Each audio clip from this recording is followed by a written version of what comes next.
Howdy, howdy, everyone. I'm Zast, and I don't think you guys know this, but I absolutely love sim drifting.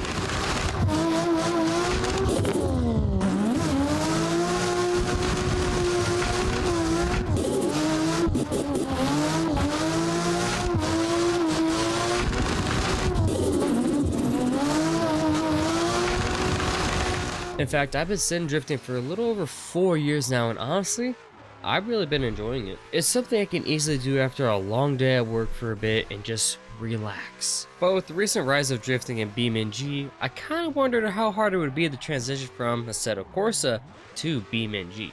We've seen content creators like C Toretto, Lap Train, That was close. and Oh, I Goosiest know. I'm so proud of myself. Oh my goodness gracious. Never mind. easily transition over. Granted, they have many more years of experience than myself. So I decided to challenge myself to not only transition over to BeamNG, but also learn to drift at a beginner's level for what many believe to be is the hardest sim to drift in. Within a week. Why only a week?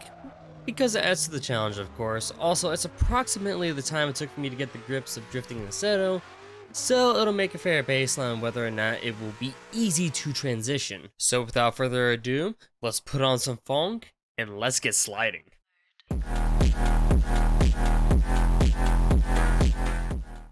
Always put on your gloves, kids. Alright. I don't know how this is gonna go. Force feedback does feel better though. I only had to turn it up to 300%.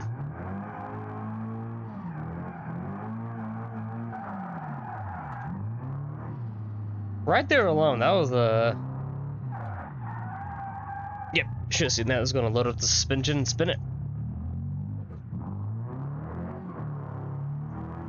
Yeah, fuck you, synchronizer. And this is the exact moment that I realized this is gonna be a lot harder than I thought. A lot of steering wheel input needed, but that's just more of me not being.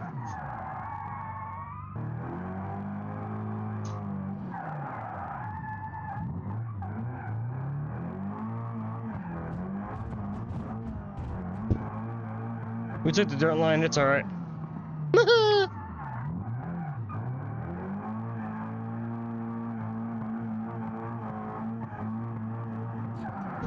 Because this car handles pretty solid.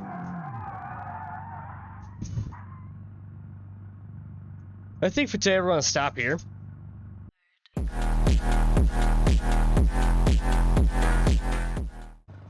Alrighty, day 2. Yeah, it's just not coming.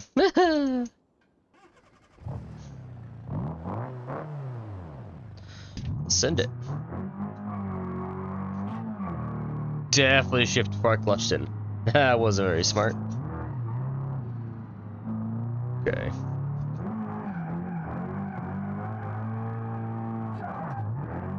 Also, I'm gonna be using a handbrake a lot.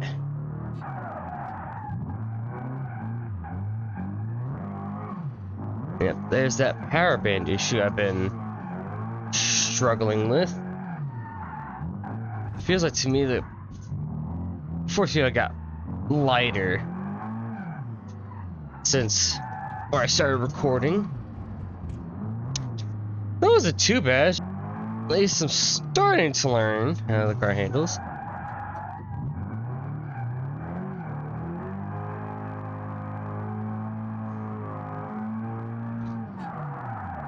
Handbrake to extend. Off throttle. Little jump there. That was kind of cool. Not gonna lie. It's all about just reteaching all my muscle memory. Which sucks, because then once I go back to Assetto, that's not gonna feel good. That's a tree.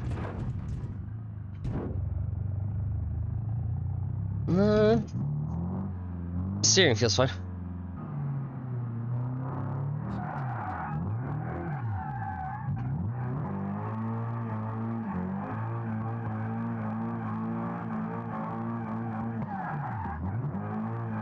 Ooh. I found my secret weapon right there.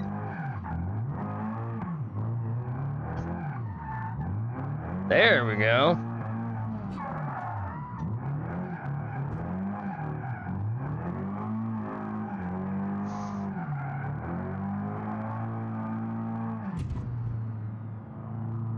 Haha!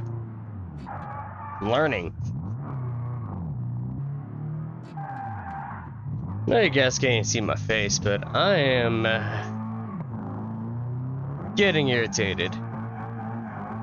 Part of it's because of myself and knowing that I could drive a lot better than this.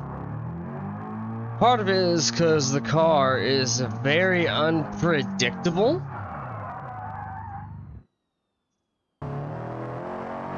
I just want to hear the car, man. Because you can't hear we're shit in here. Alright. This is going to be the last run for today. See if we can actually... We'll send... So far, doing pretty good.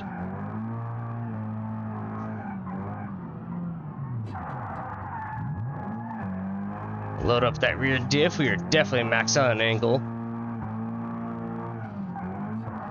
Always transition for that.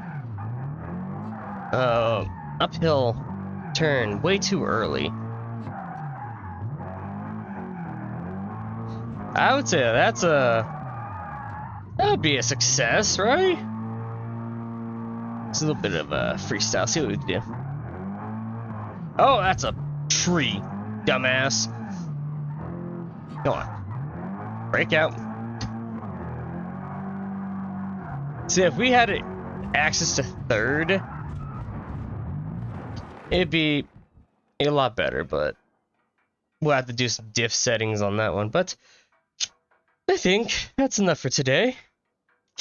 I'll see you guys again tomorrow.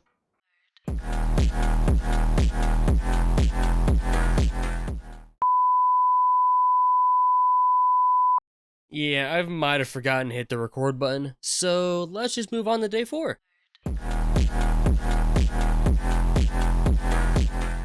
Oh man, day 4. This is when things actually started getting very difficult and irritating for me, as you'll soon find out. In fact, it was so irritating that I decided to ditch all the live commentary I had for this segment and then replace it with mostly voiceover.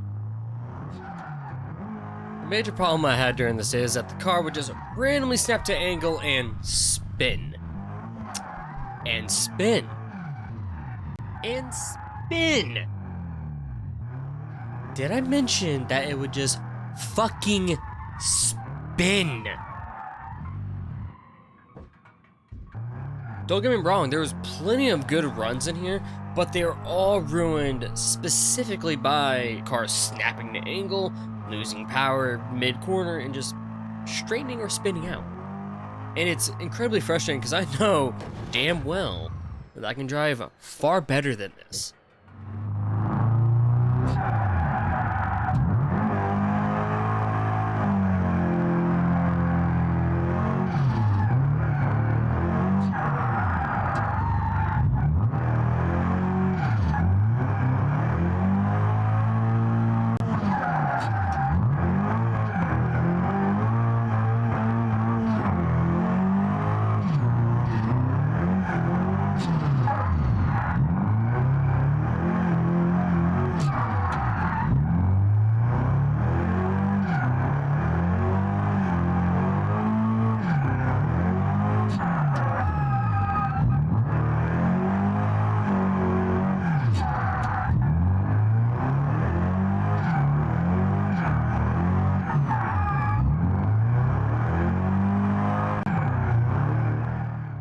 You must be thinking, oh dude, that was great, that was killer.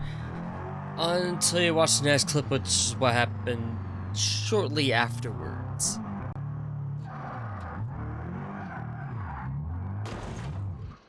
You could just see the amount of frustration I have after that. But you know what? I kept optimistic. I'm like, alright, let's send it. Let's do one more run. And it didn't end very well.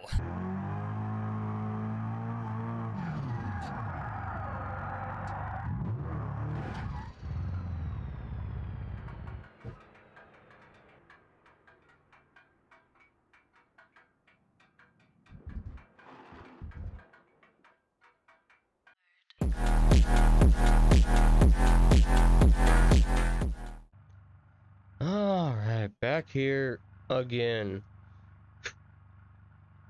This time though, I did change some things. I did put the drifts, I think it's called the Drift Gear Pro suspension in the car. Because I noticed that the coilovers that were in the config were too stiff. So see if that helps out in having a softer coilover, and I'm still warming up. So far it's helping quite a bit.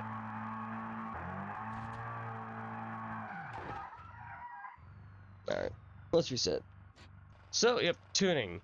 There's a lot to do tuning wise. Like, we need to fix that front fitment. Let's actually make it a bit brighter out. Yeah, there we go. That's better. So, what we're going to do first off is determine how much camber we're going to need in this thing. Because self-steer's fine. It's not very snappy. Oh, wow. That's, yeah, we need a bit of negative camber. As you can see, our tire is not flat against the ground at max angle. It's only flat at partial. So what we want to do is to fix that. From the knowledge I've been learning over the past couple hours, is come in. Well, first things first.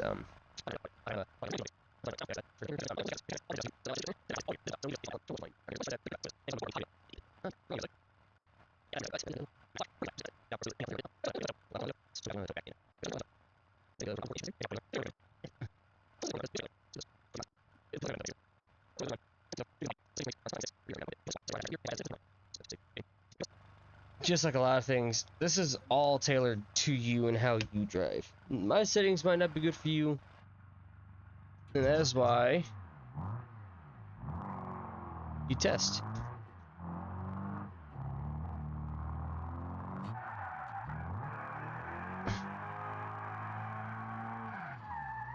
Yep.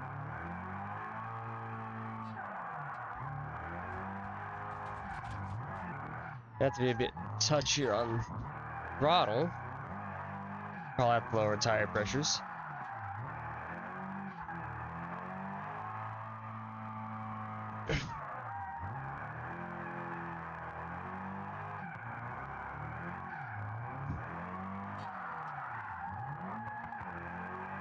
But it is handling very well.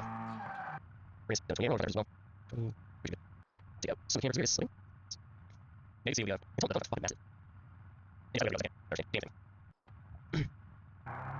think this is going to be the shortest day, because, woo!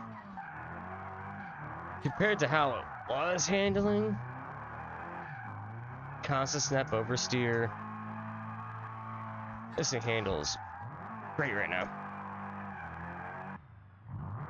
Alright, here we go. Last one for today.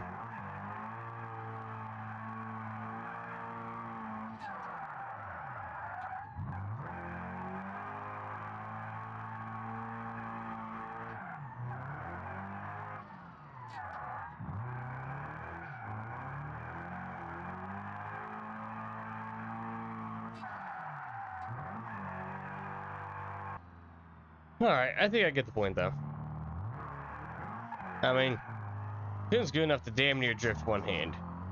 Definitely gonna need to work on it a bit more though before tomorrow. So, yeah, I'll see you guys then.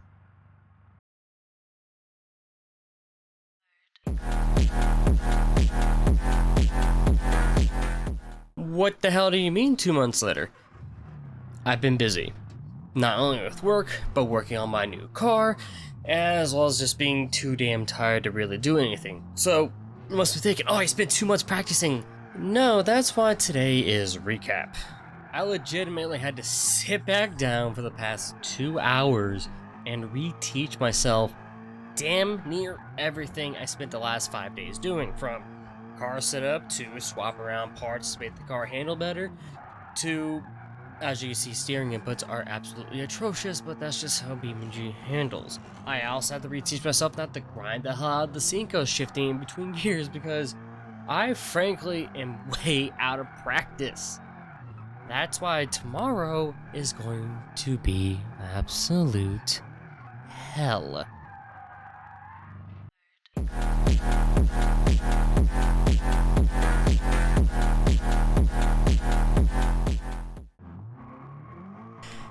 that's right. My idea of fun is learning how to do tailgate on my last day of the challenge. And honestly, I didn't do too bad.